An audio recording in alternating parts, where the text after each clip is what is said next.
we are at a point, especially with AI, where it's a phenomenal opportunity. I told you earlier that typically when we think about innovation, largely our innovations tend to be more incremental in nature. And what I mean is existing product, we sort of fine tune it, make it better. We Indians are really good at that. Where we lack is coming out with breakthrough innovations, right? What I think kind of keying off on what the previous session was talking about as well. And I think AI is going to be a level playing field and enabler in terms of coming up with breakthrough innovations. And I think that is going to be really key for India and our industry going forward. It's working with constraints on processing power, if it's working with constraints on time, if it's working with constraints on commitments, if it's working with constraints on speed.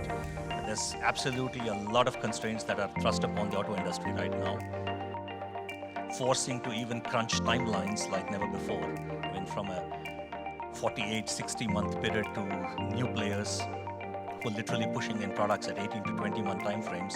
When your cognitive senses are kind of given these constraints, and you're asked to invent or reinvent again, what comes out is pretty magic, right?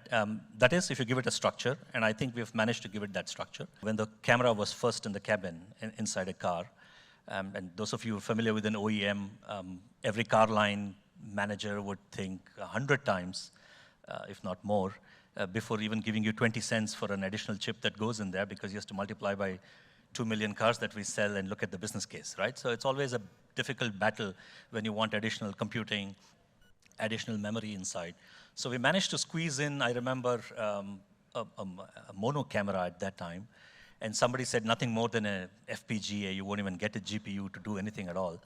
And we were so kind of bent on bringing vision-based systems within the camera, within the car, within the interiors of the car, in-cabin camera, as you call, that we raised our hands, right? Half knowing how we'd pull it off. Long story short, within the next kind of 8 months of burning the midnight oil, the teams were standing in Las Vegas at the Consumer Electronics Show with the first ever in-cabin entertainment, in-cabin camera, and all the features with just an FPGA, an edge-based neural network that came out of Bangalore. Today, we are the vision-based AI for the entire Mercedes-Benz sitting out of India, right? There's no center anywhere in the world who's doing vision-based AI systems for the car.